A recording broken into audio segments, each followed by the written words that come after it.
Most people think vitamin D is vitamin D, like buying the same wrench in two different boxes.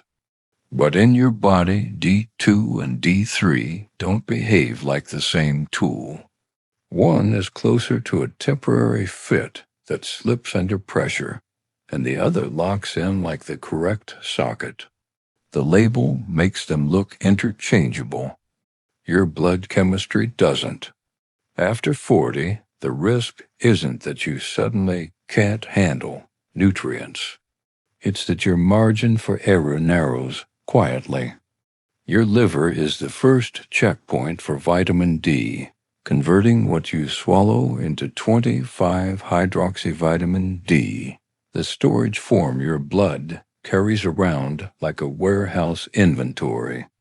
Your kidneys are the second checkpoint, converting that stored form into the active hormone-like signal that tells cells what to do with calcium, IMUNE signaling, and muscle function. And by midlife, those checkpoints aren't failing dramatically. They're just running with more traffic.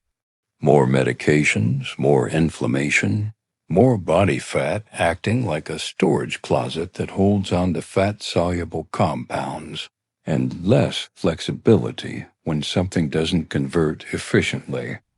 The frustrating part is how this gets misread. A little more fatigue, a little more ache, a little less steadiness getting up from a chair, and it gets chalked up to normal aging, when sometimes it's simply the body running low on usable signal while the bottle keeps promising support. Here's where the chemistry matters and where people get misled. When a label says vitamin D, it's hiding the only part that really decides the outcome, the form. Vitamin D2 is usually listed as Ergocalciferol. Vitamin D3 is usually listed as Cholecalciferol. Those words are not marketing fluff. They're the molecular identity, like two keys cut to look similar until you try to turn the lock. Both can raise blood levels of 25-hydroxyvitamin D, but they don't tend to do it the same way or hold it the same way over time. And that difference becomes more consequential as your conversion machinery gets less forgiving. The quiet trap is that D2 often feels responsible. It sounds clinical. It's been used in prescriptions. It's common in fortified foods. And sometimes it's chosen because it fits a certain label story. But D2 is structurally different enough that the proteins in your blood that carry vitamin D around think of them as shuttle buses don't hold on to it as tightly. If D2 is a passenger who doesn't like to sit still, you can get a rise that doesn't last as long and a profile that's less stable. That instability doesn't feel dramatic day to day.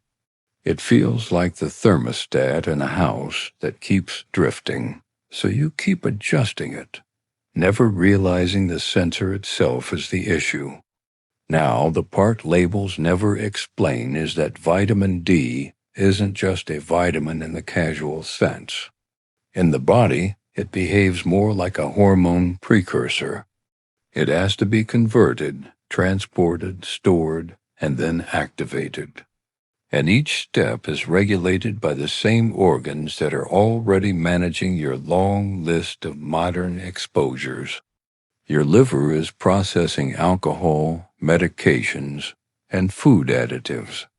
Your kidneys are balancing sodium, filtering waste, and managing blood pressure. Add in a fat-soluble compound that needs careful handling, and works stops being a simple yes or no. Works gets converted efficiently, stays available, and turns into the active signal when needed. This is where D3 usually earns its reputation. D3, cholecalciferol, is the form your skin makes from sunlight. That doesn't automatically make it perfect. But it does mean the body's transport and conversion systems are already built around it.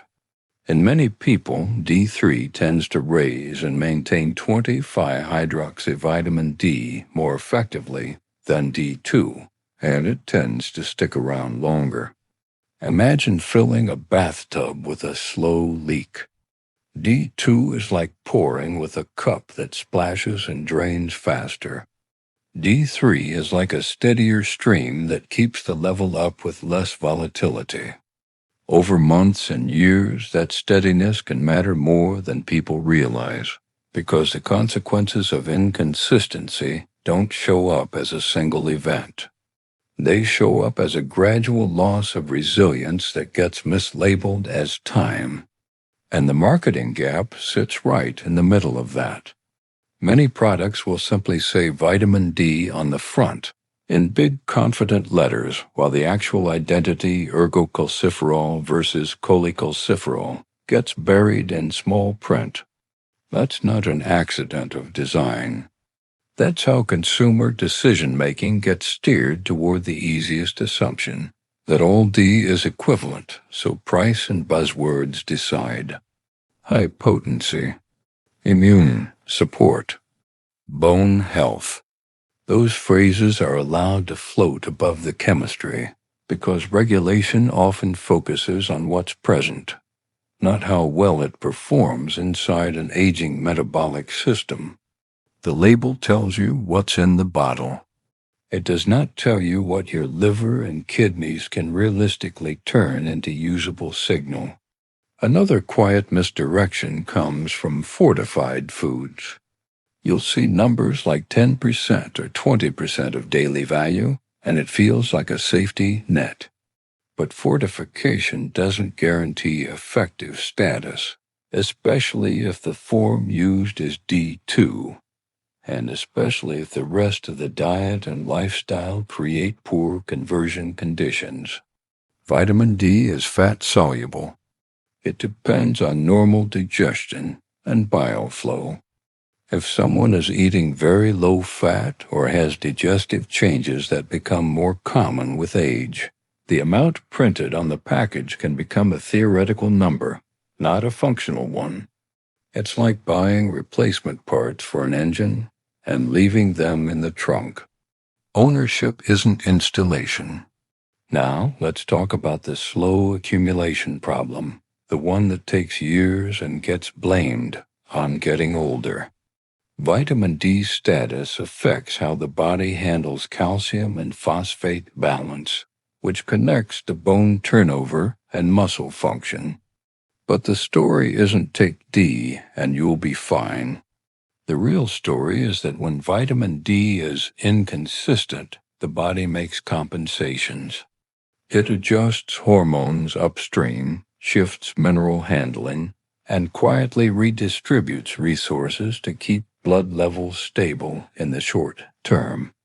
That short-term stability is the illusion of safety. It's the financial trick of paying minimum payments and calling the account managed.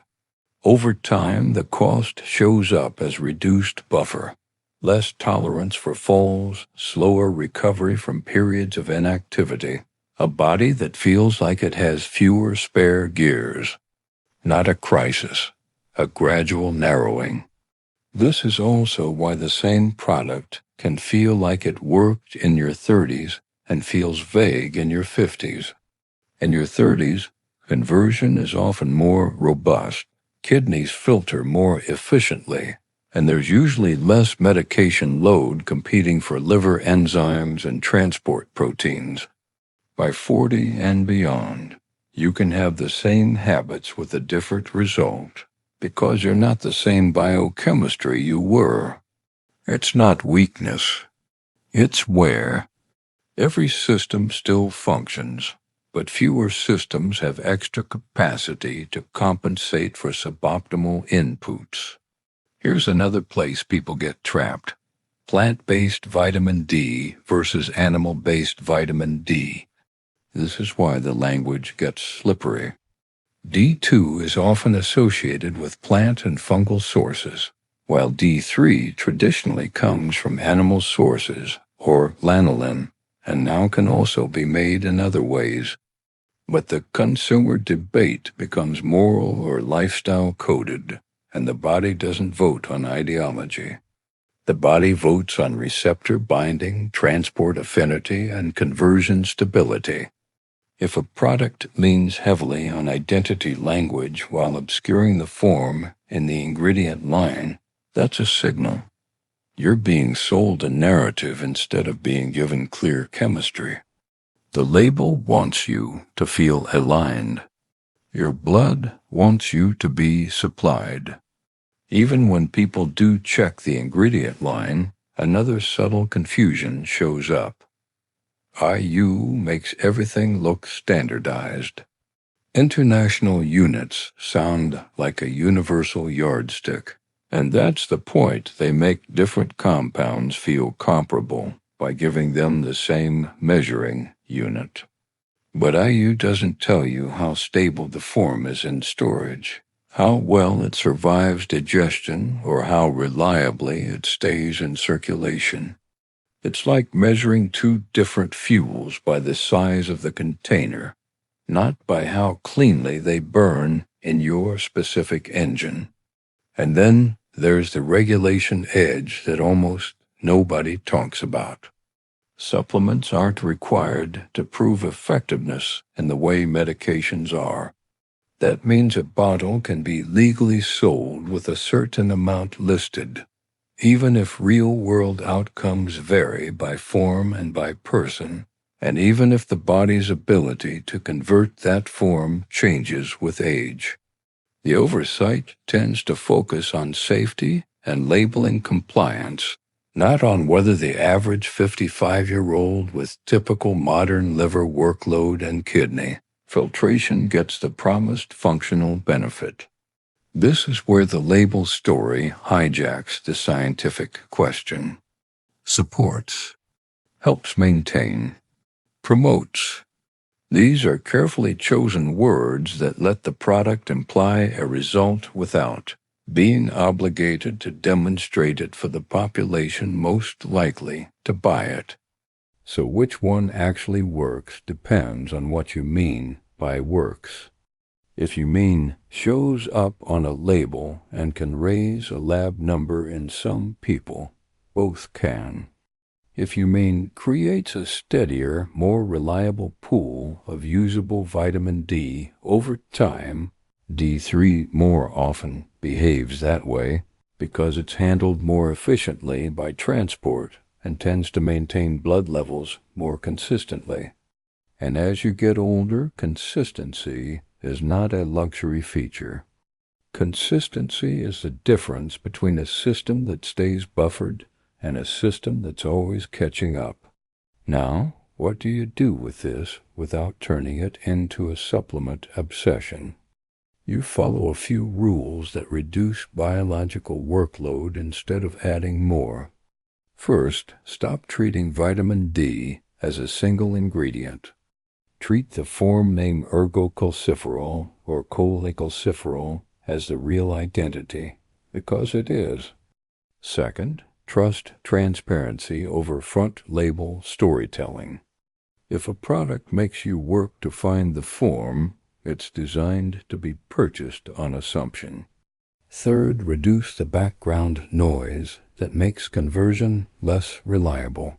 Erratic sleep, chronically low nutrient density, and patterns that overload the liver and kidneys with constant processing demands. The goal isn't perfection.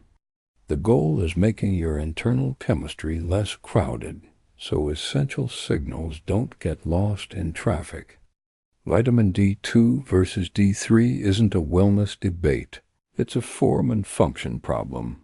And once you start reading ingredient lines like a mechanism instead of a promise, this entire category becomes much harder to sell to you with vague words.